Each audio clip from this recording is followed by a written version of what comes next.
Yang paling penting kita sadari bahwa yang membahayakan diri kita itu bukan omongan orang, bukan kritik, sepedas, sepahit apapun omongan orang ke kita, enggak ada apa-apanya.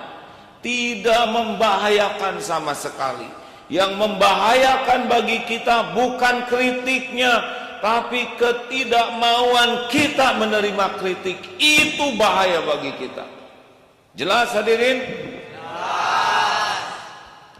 Jadi kita harus jadi tanda tegang dan kenapa ini jadi pidato 45? Alhamdulillah karena sudah mulai sembuh sariawannya ya. Kalau kemarin semangat kan kurang enak dan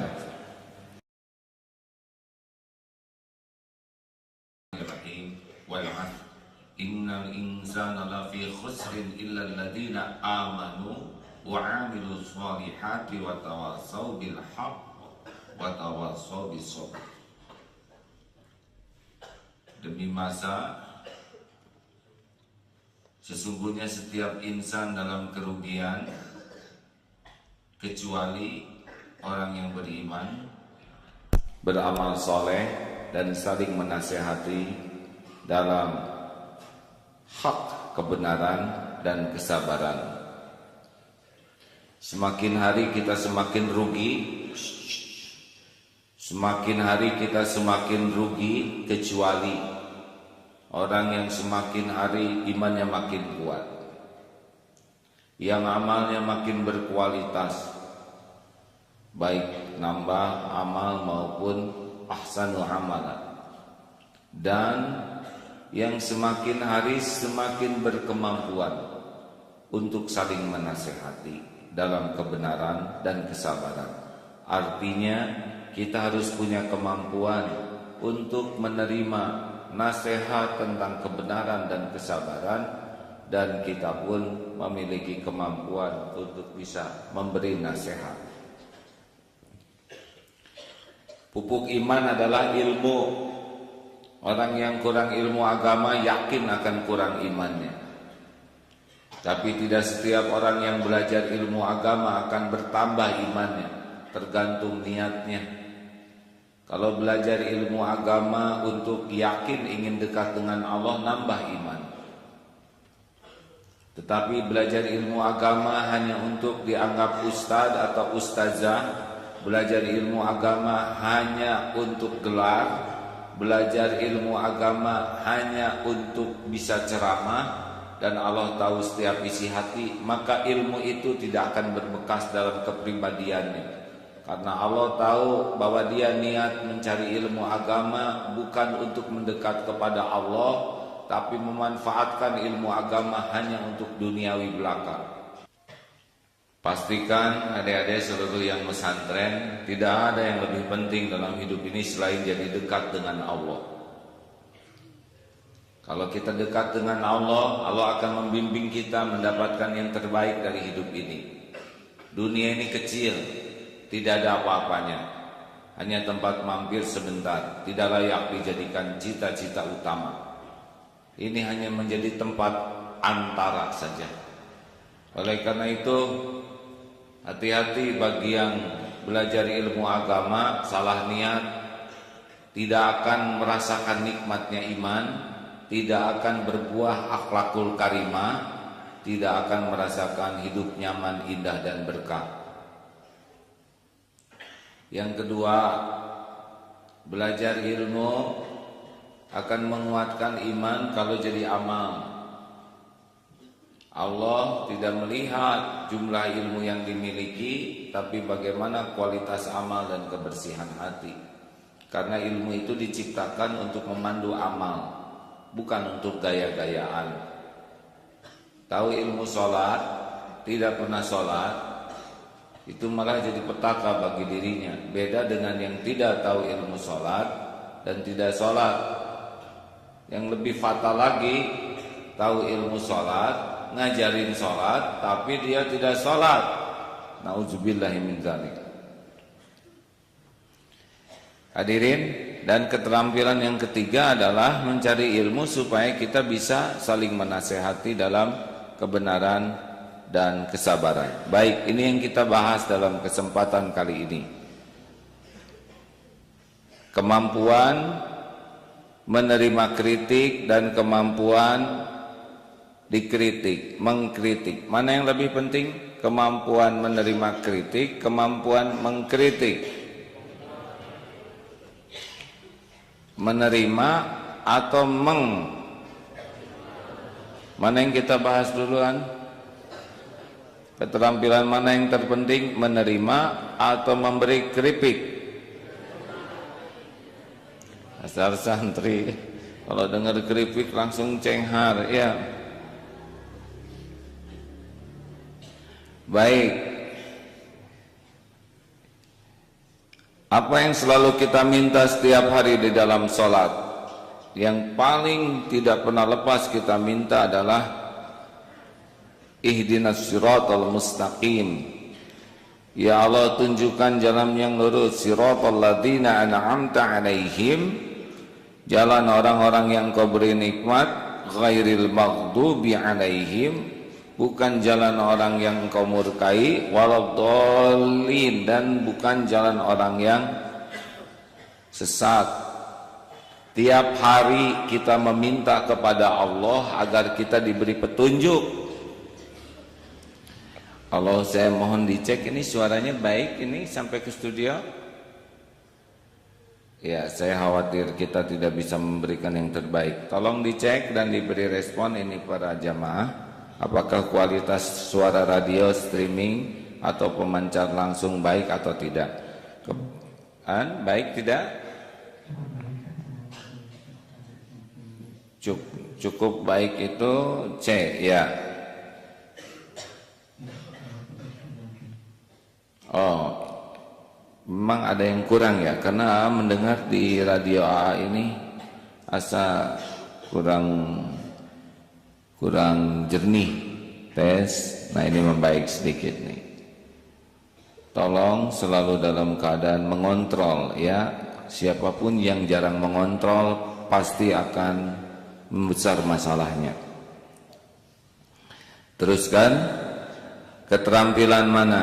Menerima kritik atau keterampilan memberi kritik yang terpenting kita miliki? Menerima. Kita minta kepada Allah ihdinas siratal mustaqim. Apakah Allah tahu kita selalu minta diberi petunjuk? Tolong adik-adik para santri dijawab. Yakin? Apakah Allah menyia-nyiakan doa kita? Allah memberi petunjuk kepada kita. Lewat apa? Lewat apa saja. Cara Allah memberi petunjuk kepada kita sangat lebar, sangat luas, sangat beragam. Bisa dengan ceramah ini? Tiba-tiba nyetel radio tidak sengaja. Yang nyetel radio anak, bapak ikut dengar, itu sudah diatur Allah. Yang nyetel radio ibu, ternyata anak ikut dengar. Ada tetangga yang nyetel, karena sama-sama pakai triplek jadi kedengaran. Ada yang pasang di masjid. Saya dengar di beberapa kampung itu di masjid dipasang sehingga kemana-mana suaranya, jadi ikut dengar. Yang tadinya tidak tahu jadi tahu. Allah lah yang menolong kita jadi tahu. Ada kalanya lewat belajar seperti guru di pesantren itu, ada lewat orang tua, ada kalanya lewat anak. Bapak, oh bapak keteknya bau. Tidak boleh lalu kita colek dan kita wawalkan ke anak. Ya Allah, kalau bapak keteknya bau, saya nggak mau dipangku bapak, pusing, rambut saya jadi keriting. Misal, si bapak mikir colek aja oleh bapak, long ternyata benar kumis bapak jadi keriting. Ini Allah memberi petunjuk kepada saya, anak tidak mau dekat dengan saya karena saya bau.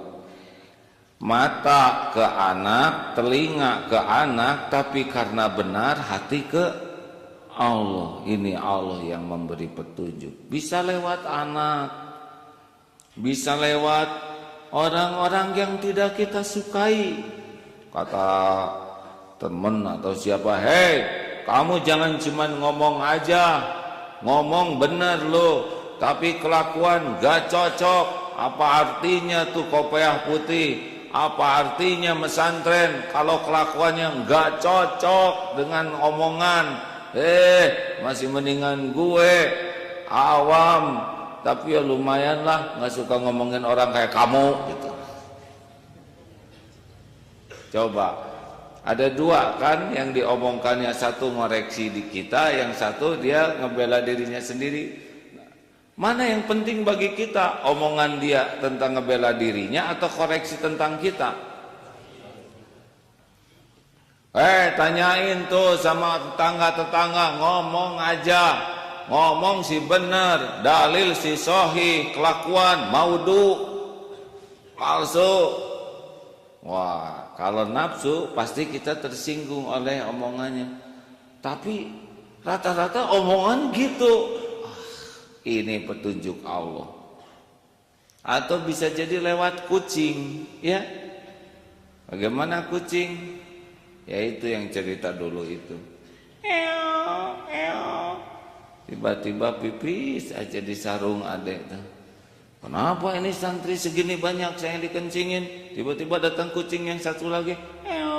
Siap, tengok kiri kanan, naik lagi ke sarung, wer lagi. Ya Allah, ini kucing dua pipis di saya semuanya. Kata kucing, ya, fish pot, toilet.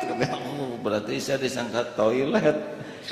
Ini juga petunjuk dari Allah bahwa sarung itu sudah tidak dicuci selama mesantren di sini. Oh, cara Allah memberi petunjuk. Kadang lewat kecoa. Kenapa banyak kecoa? Kenapa banyak lalat? Oh, berarti ini kotor, tidak dibersihkan. Allah datangkan tikus. Masih tidak dibersihkan juga, Allah datangkan babi hutan ke kamar. Kan repot hadirin. Ini kamar santri banyak babi hutannya. Ininya mas sanhut ya, santri hutan. Terus kan, para pendengar, mohon maaf kok beda-beda ya ceramah. Ya tergantung wajah-wajah yang di depan ini ya.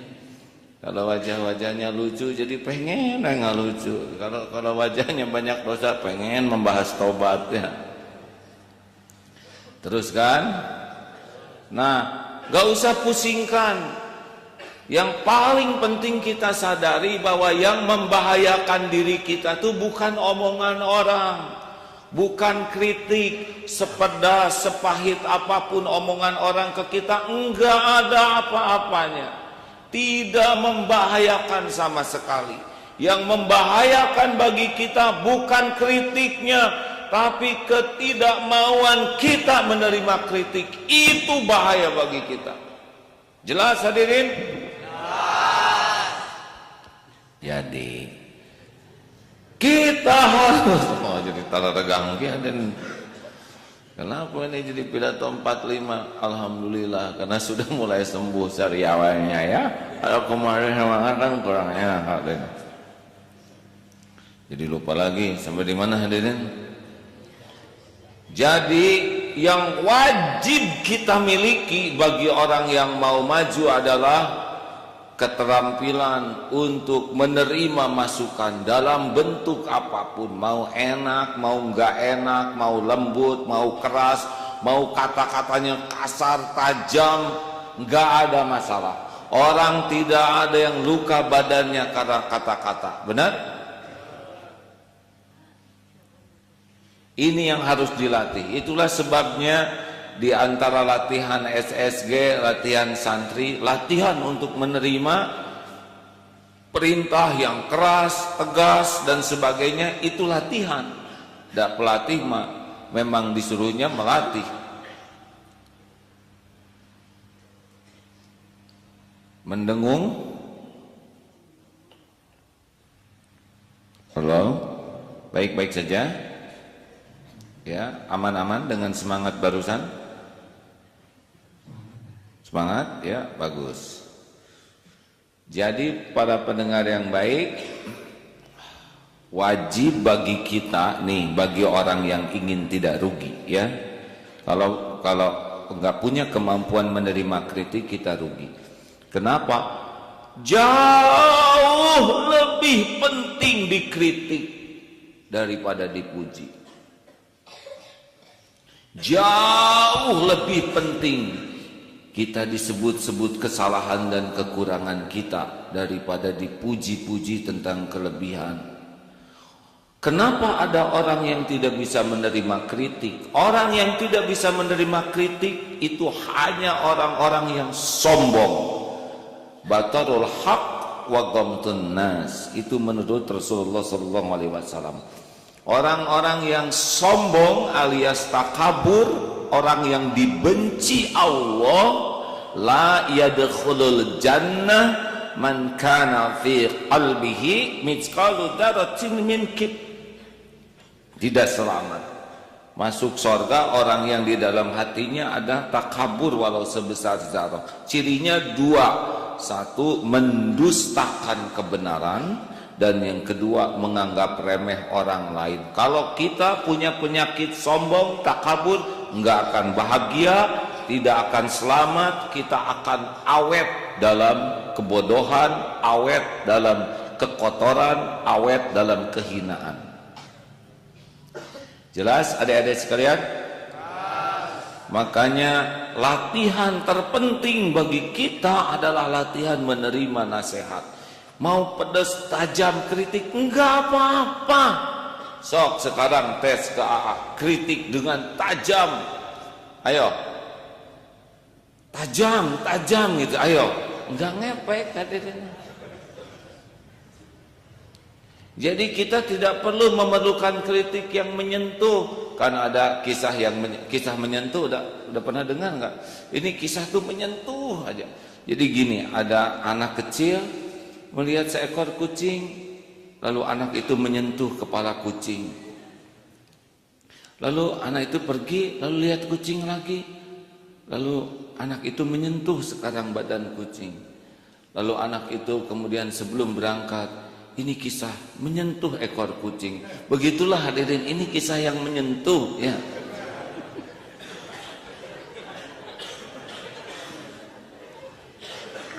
Terus saya harus bagaimana? Apa yang salah?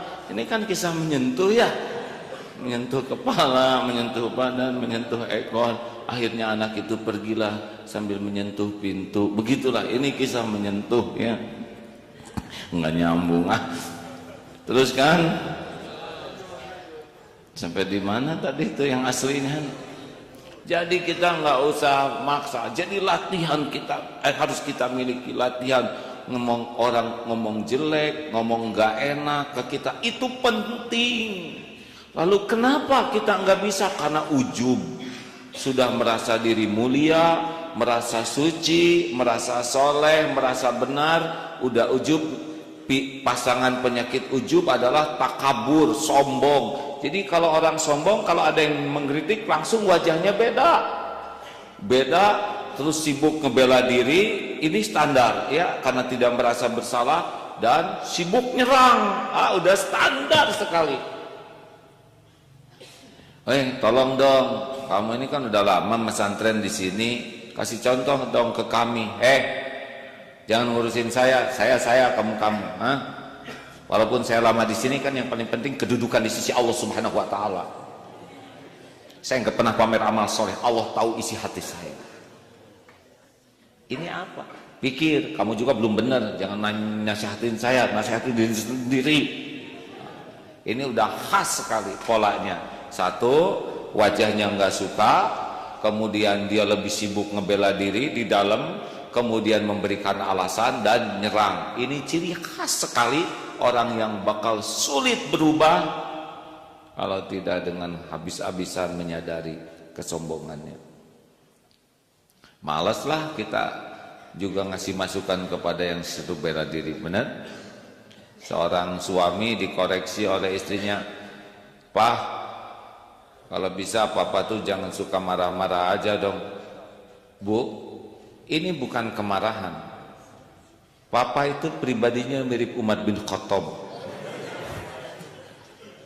Selalu dalam ketegasan, kepribadian yang wibawa mukti. Lebay hadirin. Kenapa orang susah dikasih masukan? Tahu apa penyebabnya lainnya? Orang yang akan sulit diberikan masukan, diberikan nasihat, diberikan koreksi adalah orang yang terbuai oleh pujian, penghormatan, penghargaan orang lain. Makanya orang-orang yang punya kedudukan, orang-orang yang biasa dipuji, dihormati karena yang mujinya nggak tahu apa-apa dan kemakan oleh pujian, itu cenderung dia tertipu oleh perasaannya sendiri. Bahaya besar dipuji itu hadirin. Makanya hati-hati. Yang punya anak terkenal, banyak yang muji, banyak yang menghargai, itu bahaya. Bahaya. Benar-benar bahaya. Enak memang menurut nafsu, tapi ngerusak hatinya tuh luar biasa. Betul yang disabdakan Rasulullah, kalau ada yang muji itu siram pakai pasir. Ini kiasannya, tidak mungkin kemana-mana kita bawa karung, kemudian misalkan, aduh kamu keren, aduh kamu keren, Ini adalah kiasan betapa pujian itu bisa menyembelih kita. Adik-adik saya mohon maaf, pernah diuji oleh Allah dengan dipuji-puji oleh orang-orang yang enggak tahu siapa diri kita yang sebenarnya. Aduh, kemakan. Bukan hanya saya yang kemakan, keluarga, anak-anak, teman-teman dekat, santri. Jadi seakan-akan kita tuh langsung mulia. Udah gitu Allah memberikan karunia yang tidak ada bandingannya. Dihina rame-rame, dicaci, dimaki di media, di TV, di internet, di tabloid, di koran-koran. Dan ternyata itu jauh lebih membuka hati dibanding dipuji-puji. Beneran ini, Allah Maha mendengar perkataan ini. Saya enggak tahu tuh nasib saya seperti apa kalau tidak dapat episode dicaci maki, dihina, dijauhi, dipermalukan, difitnah. Tahun 2006 akhir itulah sebetulnya titik balik terpenting. Sesudah bertahun-tahun, wah, dipuja-puji dan sebagainya lah. Betul-betul itu membinasakan iman. Saya bisa lihat efek pada diri sendiri, rusak iman itu. Anak-anak juga susah, keluarga juga jadi susah. Santri di sini juga jadi susah iman. Tapi sesudah badai dihina, dicaci, dipermalukan, dilecehkan, dicemooh, betul-betul barokah. Saya bersyukur, benar-benar bersyukur dapat episode dihina rame-rame. Kalau cuma 1, 2, 3 yang menghina, mungkin saya akan balas tuh yang menghina itu. Tapi karena dihinanya dirempuk di tiap TV, waduh, jadi efektif untuk menyadarkan diri. Coba kalau yang muji 1000, yang menghina 1, kira-kira kita kemakan oleh yang mana?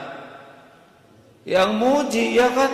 Tuh orang-orang aja muji saya, cuma kamu yang menghina saya, iri ya. Begitu. Tapi kalau 1001 yang menghina, yang bagian mujinya mana? Ikutan menghina ya. Itu bagus. Kalau yang menghinanya rame-rame, yang mujinya begini. Alhamdulillah sekarang dihina rame-rame, berkah. Kata guru saya kan dulu begitu. Allah mah sayang sama Allah kan tahu orang-orang yang muji itu pada enggak tahu siapa yang sebenarnya. Barokah daripada dibiarkan terlena, dipuji sehingga hati mengeras.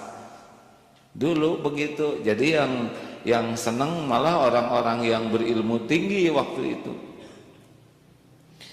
Hadirin adik-adik, maaf ya, mungkin adik udah lahir belum tahun 67? Belum ya?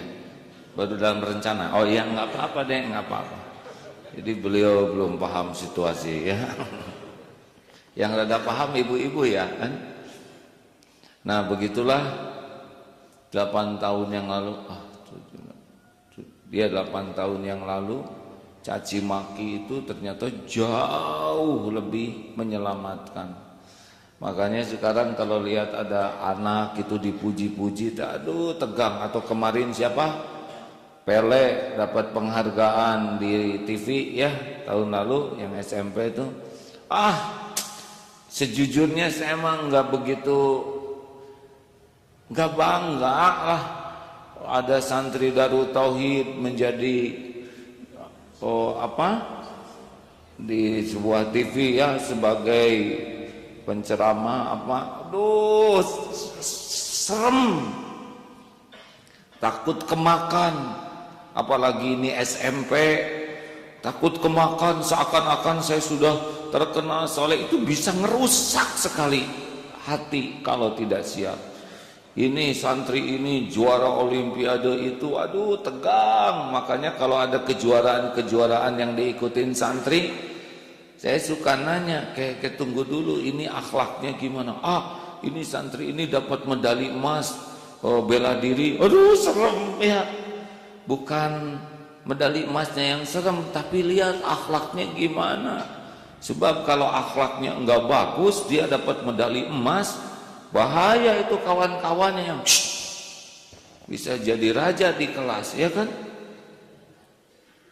Juara debat misalkan, tapi hatinya enggak baik, aduh bahaya, betul? Buat saya sih enggak penting-penting amat tuh. Jadi juara ini, juara itu, bukan tidak boleh ya, tapi kalau semua itu mengotori hati buat apa? Mendingan jadi juara bersih hati yang nanti oleh Allah dititipi kemampuan juara ini, juara itu, tapi kalau hati bersih mau udah nggak ngepek sama sekali. Makanya adik-adik siap ya. Kalau di sini ada informasi santri teladan, bagaimana? Inna lillahi wa inna ilaihi raji'un. Dalam kenaikan kelas ini akan diumumkan beberapa santri teladan versi penilaian guru-guru yang tidak tahu banyak. Allah yang tahu sebenarnya. Siapa yang akan disebut nama ini adalah orang yang diuji oleh Allah. Harus banyak tobat karena Allah tahu kejelekannya dan banyak bersyukur karena Allah yang menutupi aib dan kekurangan. Kepada santri fulan, saudara diuji katanya menjadi santri teladan. Semoga terpelihara dari ujub takabur. Allah lah yang maha tahu yang sebenarnya. Boro-boro tepuk tangan, menjerit, ajeret-ajeretan, kalau astagfirullah, jalannya juga gontai. Lalu dikalungkanlah kain kafan sebagai peringatan dan diberikan hadiah berupa batu nisan atas namanya, hanya tidak dikasih tanggal ya. Ya suka ngeri gitu pujian, karena itulah yang membuat kita kehilangan kejujuran pada diri sendiri. Kalau kehilangan kejujuran pada diri sendiri, kita nggak akan bisa menerima kritik, saran. Terima kasih ya kepada siapapun yang waktu itu pernah titik-titik sama saya ya. Karena itu sangat menolong saya untuk bisa jalan dari Allah. Lambat laun menyadari kesalahan kekurangan diri. Saya hakul yakin orang yang kebanyakan dipuji kalau tidak menjaga diri akan termakan oleh pujian dan cenderung benci kepada orang-orang yang mengoreksi. Dan dia akan awet dalam kebodohan, awet dalam kekotoran, awet dalam kehinaan, terjebak oleh penjara pujian yang pasti tidak cocok dengan keadaan dirinya yang sebenarnya. Jauh lebih bagus dikritik rame-rame daripada dipuji rame-rame yang memakan iman kita. Nauzubillahi min dzalik.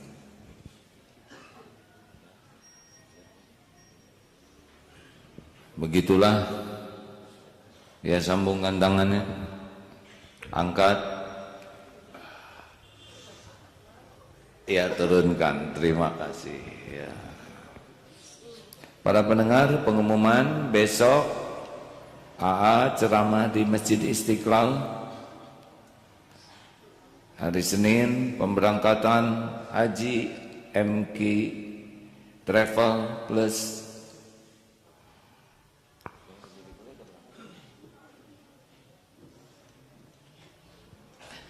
Saya berangkat tanggal 23 haji. Insyaallah nanti kita bisa siaran dari sana, ya. Bisa menikmati bagaimana suasana Arafah, suasana di Mina lewat streaming siaran radio. Siapa yang ingin berniat haji, Cung? Alhamdulillah. Ya Allah kabulkan, ya Allah. Ya. Allah tahu nggak yang ngacung barusan? Kau jangan ngomong masalah ongkos, ya, haji itu, karena niat itu tidak perlu bayar. Nanti bayar tuh kalau sudah waktunya daftar. Tapi dari mana ya, saya ini? Tenang, kalau Allah sudah ngundang, Allah nanti ciptakan jalannya. Tidak harus selalu pakai uang sendiri. Allah juga udah tahu adik-adik ini kelihatannya pas-pasan, ya, pas perlu kurang aja. Tapi kalau Allah mau nanti dari mana saja. Niat. Terima kasih para pendengar. Sampai jumpa besok di Istiqlal, ya. Silakan ajak yang lain-lain. Dan terima kasih juga ini yang datang ke Eko Pesantren. Alhamdulillah. Informasi di Batam, Bapak yang mewakafkan tanah itu sudah serius. Kita ada 16 hektar tanah di Batam yang diwakafkan pinggir pantai, jadi 200 meter pantai di sana, ya. Kalau ada ngebayangin pantai apa? Hiu, atau jadi nggak bahagia, ya. Lalu di pantai itu juga menjorok ke dalam ada 800 meter, hampir 1 kilometer, dan ada mata airnya juga. Ini sebuah impian dulu punya pesantren di pinggir pantai. Nanti santri dari sini bisa ke sana, kan bisa pakai pesawat. Pesawat tuh sekitar 600.000 ke Batam tuh kalau dapat yang murahnya, ya. Ada yang lebih murah 50.000, yaitu pakai perahu, ya, rada lama. Terima kasih. Ada pertanyaan lewat radio, silakan. Waalaikumsalam warahmatullahi wabarakatuh. Silakan.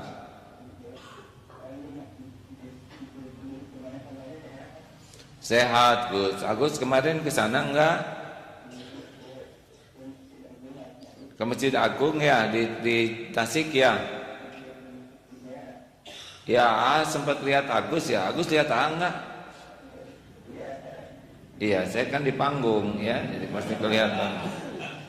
Tapi Agus ada di sana, hanya nggak bisa nyapa, maaf. Tenang Gus, tenang. Gimana Gus? Dari sana sudah pindah ke ke Perum. Oh, alhamdulillah, ya, semua ada takdir-takdirnya, ya. Baik, terima kasih ya Gus. Salam buat Ibu dan Kang Dadang, ya. Nanya apa?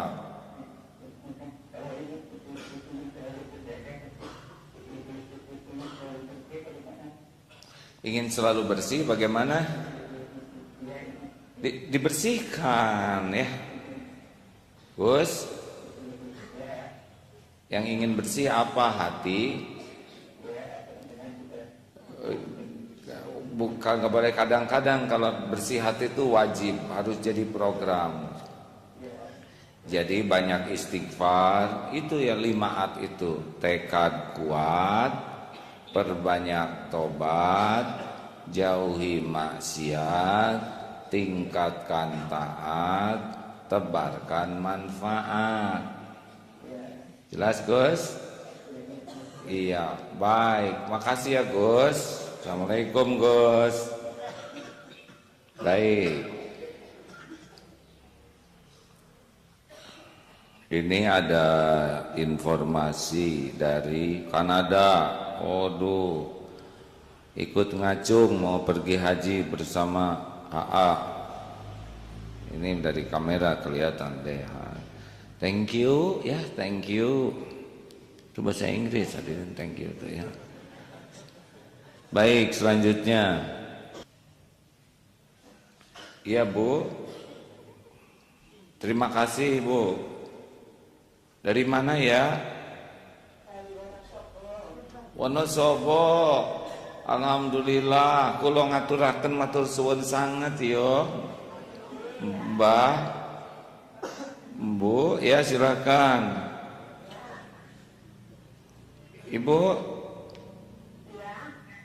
apa kabar? Saya Mas Agim Bu.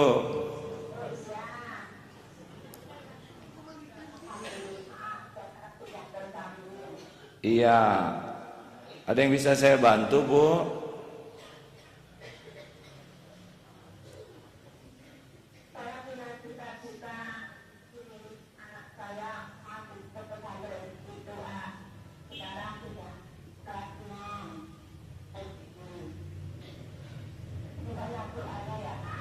Iya Bu. Oh. Sopo itu yo? Ada bahasa Jawa. Terima kasih Bu. Mudah-mudahan Allah mengabulkan ya.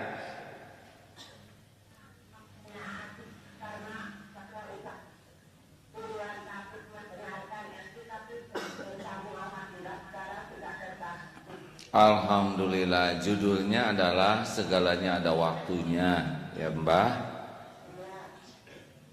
Sudah lama dengerin radio ini, dari radio apa Bu? Citra FM. Waduh, terima kasih ya, sudah puluhan tahun Ibu mendengarkan acara ini. Oh, dari Ibu masih agak muda ya. Alhamdulillah. Kita sudah sama-sama sepuh ya Bu. Iya Bu. Terima kasih. Salam untuk keluarga ya Bu. Ya. Amin ya Allah. Semoga semua.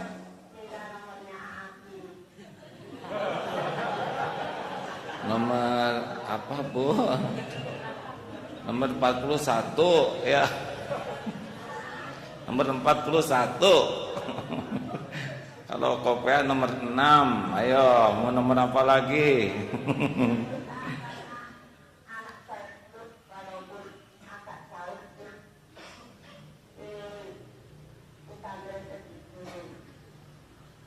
Iya Bu, nanti teman-teman di radio ngasih tahu insya Allah ya nomor saya ya Bu.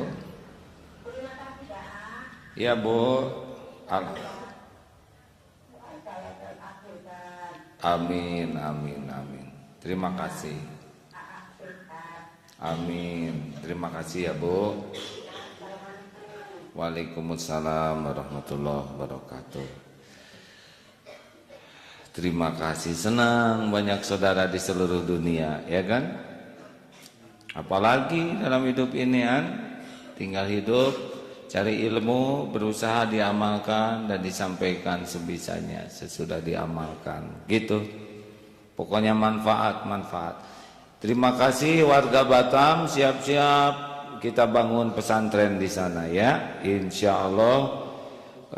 Ini di Batam juga ada radio yang merilai. Mudah-mudahan saudara-saudara kita Melayu, Muslim, Singapura, Malaysia, Johor nanti bisa ada pangkalan di sana.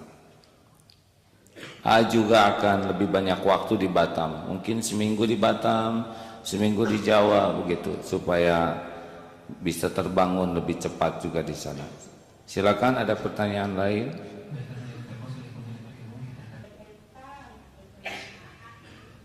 Iya, Bu.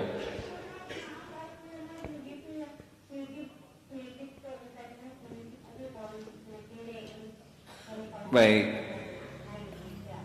Baik, Bu, tapi ini penting bagi saya. Saya memang nanti anak yang laki-laki ini pindah ke sana semua, Bu. Juga tinggal di sana. Jadi nanti pindah di sana 2 hari, pindah lagi, pindah begitu, Bu. Tapi seminggu sekali tetap ke Eko Pesantren, ya.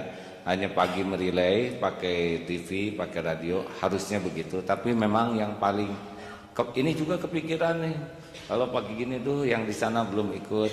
Insya Allah perbaiki ya, Bu, supaya lebih banyak waktu ke sana ya.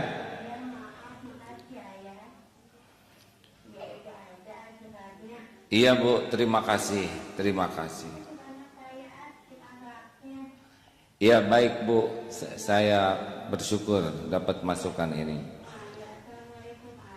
Waalaikumsalam warahmatullahi wabarakatuh. Andai kata tubuhku bisa kugandakan dalam satu saat, tiba-tiba jadi 5 gitu.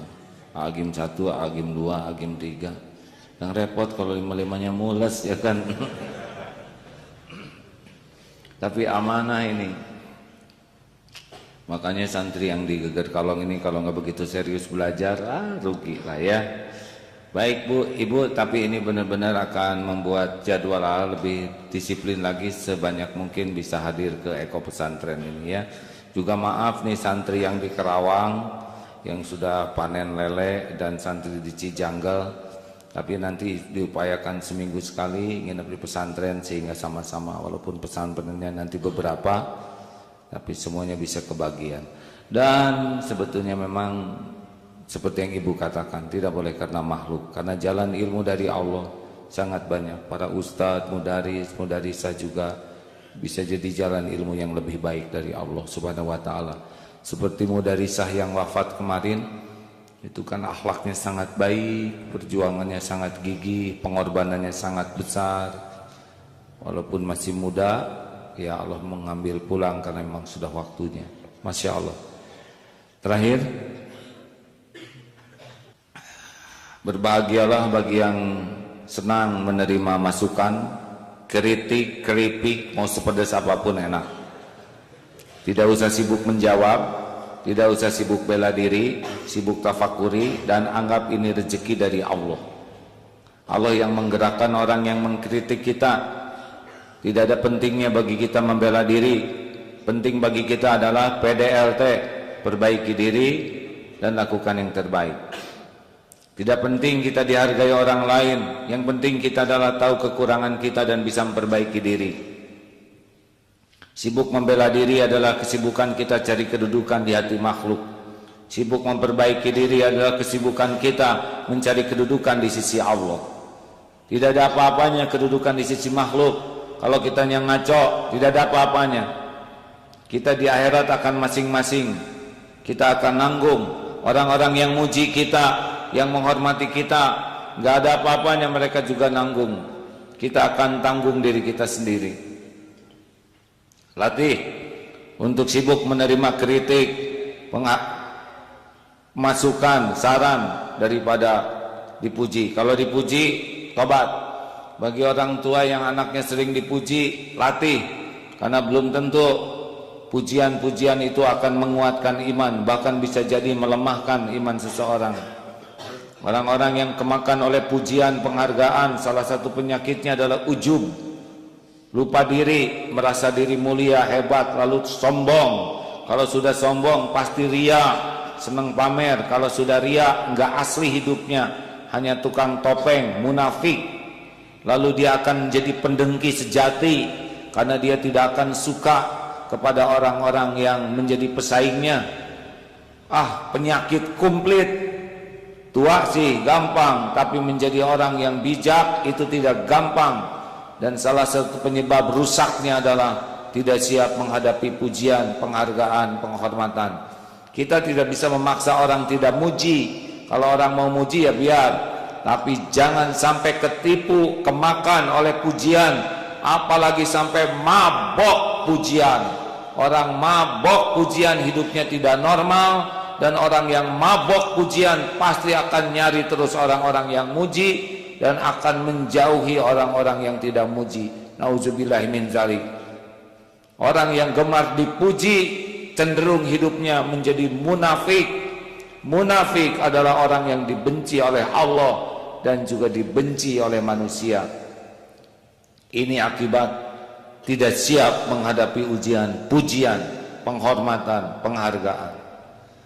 Mudah-mudahan kita selalu waspada terhadap ujian yang disukai nafsu, tapi membahayakan, sangat membahayakan iman.